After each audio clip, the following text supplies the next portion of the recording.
Baik, selamat sore Bapak dosen, Prof. Fardana, dan rekan-rekan semuanya. Perkenalkan kami dari kelompok 5. Pada kesempatan kali ini akan mempresentasikan terkait review artikel, di mana terdapat 3 artikel yang kami review. Nah, sebelum itu, izinkan kami untuk memperkenalkan diri. Saya Dewi Sri Mas Dewi dengan nomor absen 13, lalu ada rekan saya, Pilihan Anastasia Sanger dengan absen 14, dan Niwayan Lia Kusuma Ningrum dengan nomor absen 15. Jadi next. Nah, untuk artikel pertama yaitu artikel berjudul Ewom via TikTok application and its influence on the purchase intention of something product. Nah, bisa di next. Nah, di mana untuk identitas jurnalnya, em, jurnal ini ditulis oleh Indrawati, Prilly Kalista Putri Yones, dan Sarwana Mutia, di mana nama jurnalnya itu Asia Pacific Management Review tahun 2023. Lalu untuk tujuan penelitiannya yaitu untuk mengetahui pengaruh Ewom berdasarkan aplikasi TikTok terhadap niat pembelian something.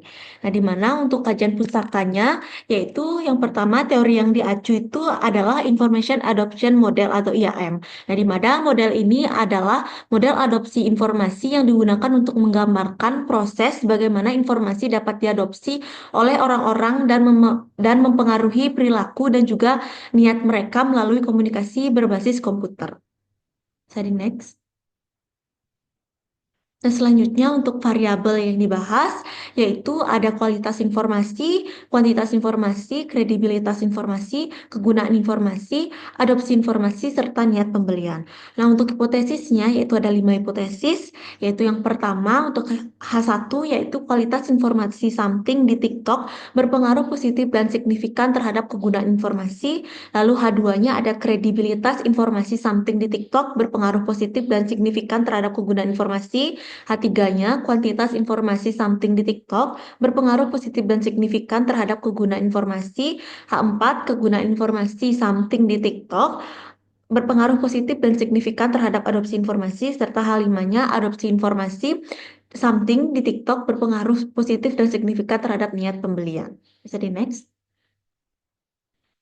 Nah, di mana metode penelitiannya yang pertama rancangan penelitian yaitu rancangan dari penelitian ini menggunakan penyebaran kuesioner dengan pengumuman di media sosial pada semua platform media sosial penulis dan juga menginformasikan kriteria responden untuk mendapatkan respon sasaran dengan lebih baik. Untuk lokasi penelitiannya itu di Indonesia, untuk objek penelitiannya yaitu tentu saja pengguna TikTok di Indonesia yang setiap harinya yang mengetahui atau pernah menemukan konten something di TikTok. Nah, untuk variabel penelitiannya, kualitas informasi, kuantitas informasi, kredibilitas informasi, kegunaan informasi, adopsi informasi, serta niat pembelian. Untuk populasi penelitiannya, yaitu pengikut something di TikTok, serta untuk sampelnya, di mana sampel penelitian ini adalah pengguna TikTok Indonesia yang mengetahui atau pernah menemukan konten something di TikTok, di mana untuk penelitian ini ditemukan ukuran sampel yang disarankan yaitu 403, serta untuk jenis datanya yaitu jenis data kuantitatif. Bisa di next.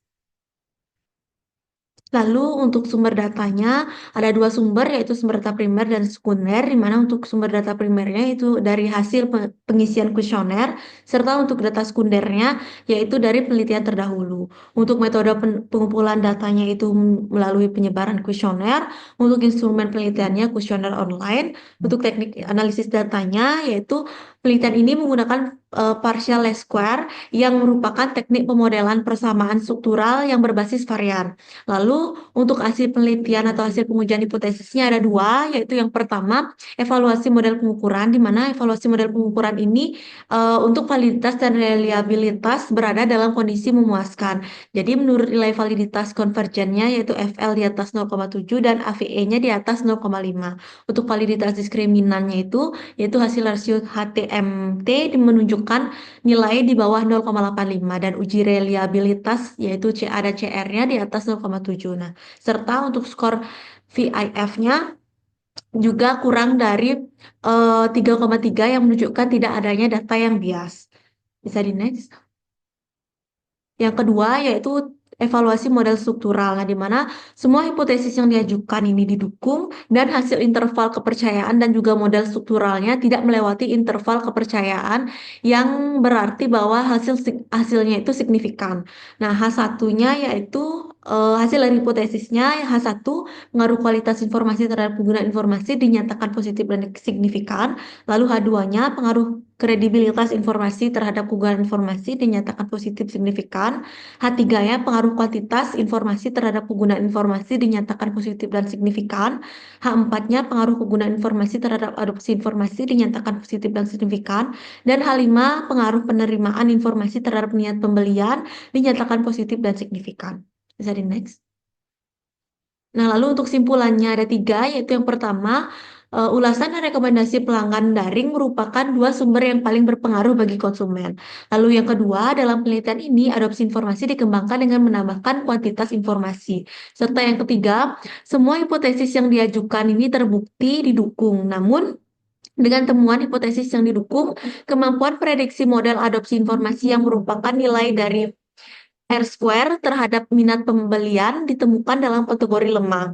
Hal ini menunjukkan bahwa ada faktor lain yang mempengaruhi minat beli something yang perlu dikaji dalam penelitian selanjutnya. Jadi next. Untuk keterbatasan penelitiannya juga ada tiga, yaitu yang pertama, penelitian ini berfokus pada industri produk kecantikan, sehingga respondennya sebagian besar adalah perempuan. Lalu yang kedua, platform media sosial yang diteliti adalah TikTok, jadi kesimpulan yang diperoleh mungkin berbeda pada platform-platform media sosial lainnya. Lalu yang ketiga, model adopsi informasi telah terbukti mendukung hipotesis tersebut. Namun faktor lain seperti kualitas produk, ekuitas merek dan juga bauran pemasaran dapat dipelajari di masa mendatang untuk lebih memahami niat pembelian merek perawatan kulit lokal di TikTok. Baik, sekian presentasi dari saya, akan dilanjutkan oleh rekan saya. Terima kasih. Baik, berikutnya saya akan menjelaskan untuk artikel kedua yang berjudul The Implications of eWorm Adoption on the Customer Journey. Boleh next? Untuk identitas jurnalnya ini, pertama penulisnya itu terdiri dari 4 orang yang berasal dari nama luar semua. Kemudian nama jurnal ini berasal dari consumer marketing yang diambil tahun 2020. Tujuan penelitian ini adalah untuk mengeksplorasi motif konsumen dalam penggunaan eWorm atau electronic words of mouth dan apa dampaknya terhadap perilaku konsumen pada tahap pembelian dan pasca pembelian. Untuk kajian pustakanya ini ada 3 yang pertama ada TRA atau Theory of Reason Action yang menjelaskan reaksi penerima terhadap informasi yang mereka dapatkan. Kemudian kedua ada TAM atau Teknologi Acceptance Model yang dibuat oleh Davis tahun 1989 yang menjelaskan persepsi kegunaan dan kemudahan dalam menggunakan suatu informasi baru. Yang ketiga adalah Information Adoption Model, di mana menekankan kualitas argumen dan kredibilitas sumber sebagai penentu adopsi dari suatu informasi yang baru. Bullet next. Untuk variabel yang dibahas ini ada 7. Yang pertama adalah motif pencarian eWorm tersebut. Yang kedua ada kredibilitas dari eWorm. Yang ketiga kuantitas atau jumlah. Yang keempat ada sikap terhadap eWorm. Yang kelima ada kegunaan informasi tersebut. Keenam niat pembelian. Dan yang ketujuh adalah tipe pembeli yang akan saya jelaskan nanti.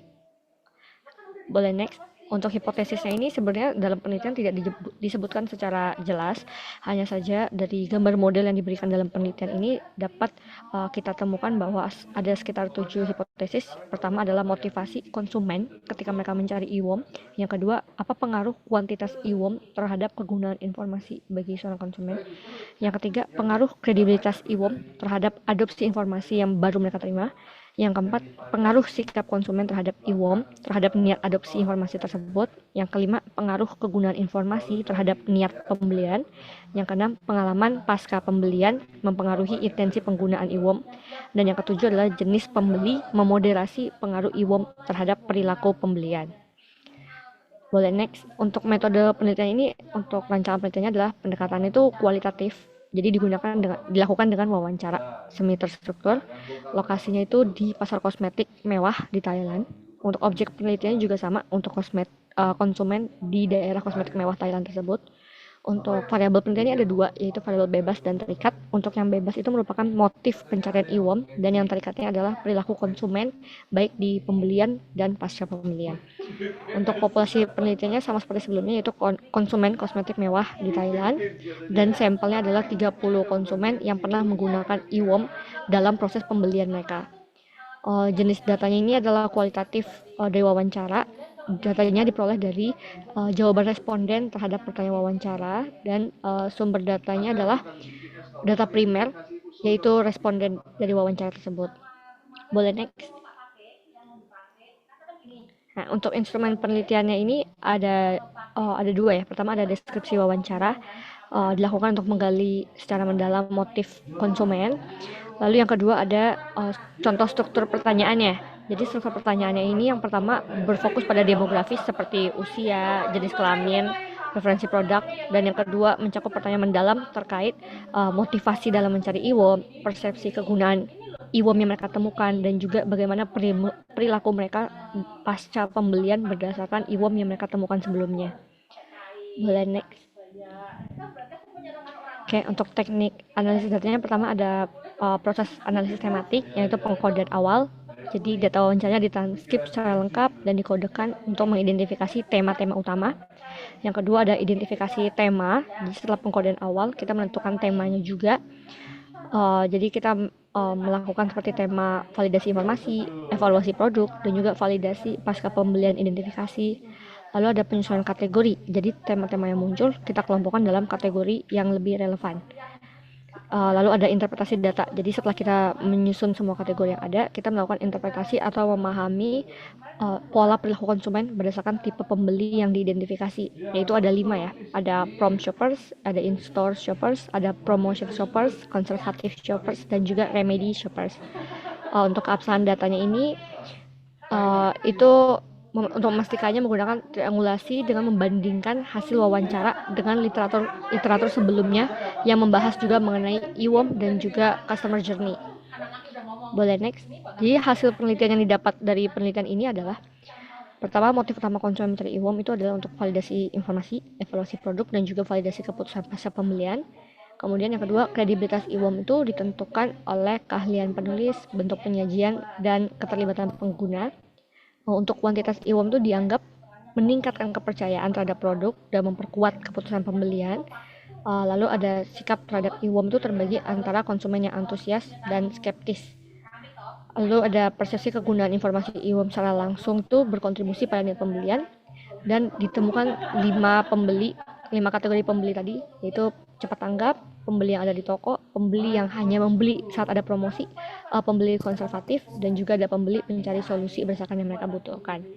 Sehingga kesimpulan yang bisa diambil dari penelitian ini adalah pertama, IWOM itu memiliki dampak signifikan pada customer journey, khususnya di tahap pembelian awal dan pasca pembelian. Kemudian fokus penelitian itu dan juga kuantitas IWOM, jadi jumlah semakin banyak review atau semakin banyak IWOM yang diterima, maka itu akan lebih berperan penting dalam membentuk persepsi customer yang akan melakukan pembelian berikutnya.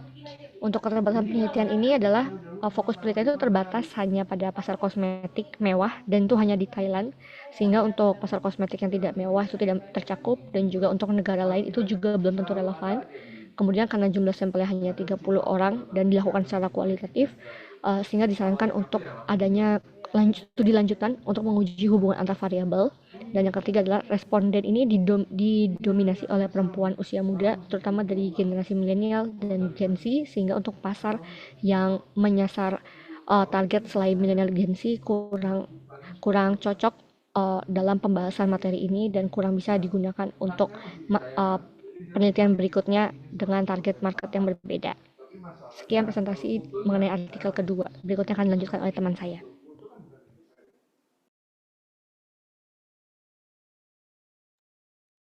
Baik, untuk selanjutnya adalah review tentang artikel ketiga, yaitu dengan judul The Impact of IWOM on Consumer Brand Engagement. Adapun identitas jurnal tersebut yaitu di mana penulisnya terdiri dari 2 orang, yaitu Mukta Srivastafa dan Seram Siva Ramakrishnan. Kemudian jurnal ini diterbitkan pada Jurnal Marketing Intelligence and Planning pada tahun 2021.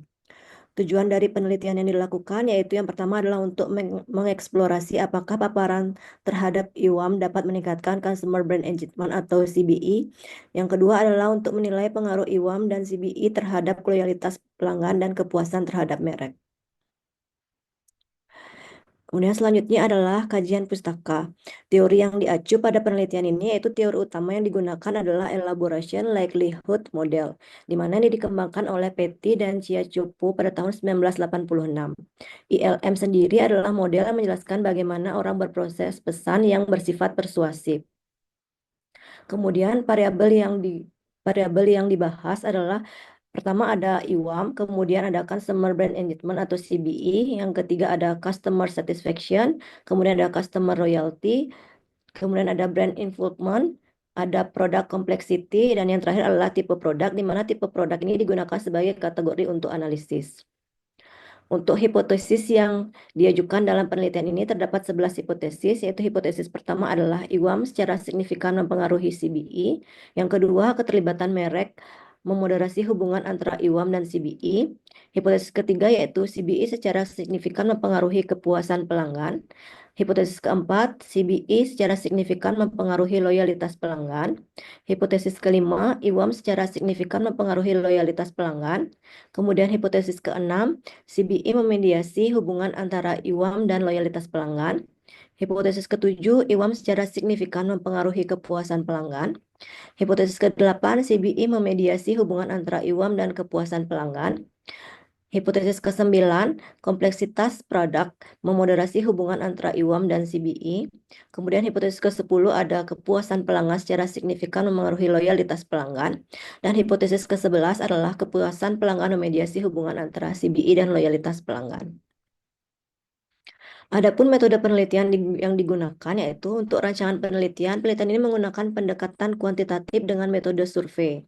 Lokasi penelitian sendiri dilakukan di India.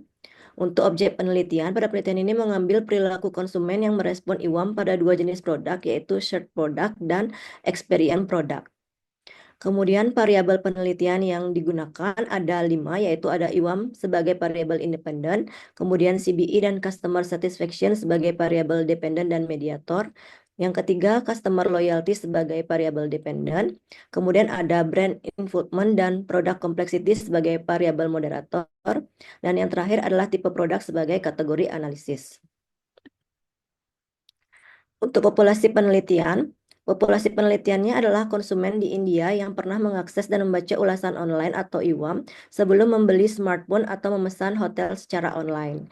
Sampel penelitian yang digunakan yaitu sebanyak 712 responden.